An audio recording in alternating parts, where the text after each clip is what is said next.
ಈ ವ್ಯಾಕ್ಸಿಂಗ್ ಮಾಡುವಾಗ ಮಾಡ್ತಾ ನಾವು ಯೂಸ್ ಮಾಡ್ತಾ ಇರುವಂಥ ಸ್ಪ್ಯಾಚುಲಾ ಕೂಡ ಸ್ಟಿಕ್ಕಿ ಸ್ಟಾರ್ಟ್ ಆಗಿಬಿಡುತ್ತೆ. ಅದನ್ನು ವ್ಯಾಕ್ಸ್ ತೊಗೊಂಡ್ಬಿಟ್ಟು ಅಪ್ಲೈ ಮಾಡುವಾಗಲೂ ನಮಗದು ಸ್ವಲ್ಪ ಡಿಸ್ಟರ್ಬ್ ಆಗ್ತಾ ಇರುತ್ತೆ, ಅನ್ಕಂಫರ್ಟ್ ಆಗ್ತಾ ಇರುತ್ತೆ.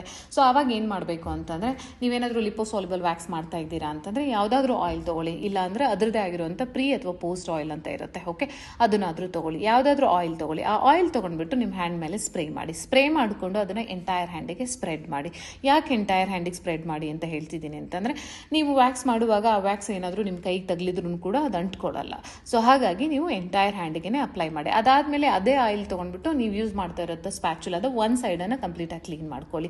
ಕ್ಲೀನ್ ಮಾಡ್ಕೊಂಡಾದ್ಮೇಲೆ ಮತ್ತೆ ನೀವು ನಿಮ್ಮ ವ್ಯಾಕ್ಸಿಂಗ್ ಪ್ರೊಸೀಜರ್ನ ಕಂಟಿನ್ಯೂ ಮಾಡಿ. ಯಾವುದೇ ಡಿಸ್ಟರ್ಬೆನ್ಸ್ ಇಲ್ಲದೆ ನಿಮ್ಮ ಎಂಟೈರ್ ವ್ಯಾಕ್ಸಿಂಗ್ ಪ್ರೊಸೀಜರ್ ಸ್ಮೂತಾಗಿ ಕಂಪ್ಲೀಟ್ ಆಗಿಬಿಡುತ್ತೆ. ಸೊ ಇದು ಲಿಪೋಸಾಲ್ಯುಬಲ್ ಆಯಿತು. ಹಾಗೆಯೇ ಹೈಡ್ರೋಸಾಲ್ಯುಬಲ್ ವ್ಯಾಕ್ಸ್ ಮಾಡ್ತಿದ್ದೀರಾ ಅನ್ನೋದಾದರೆ, ಹೈಡ್ರೋಸಾಲ್ಯುಬಲ್ ವ್ಯಾಕ್ಸ್ ಬಂದ್ಬಿಟ್ಟು ನೀರು ಜೊತೆ ಈಸಿಯಾಗಿ ಡಿಸಾಲ್ವ್ ಆಗುತ್ತೆ.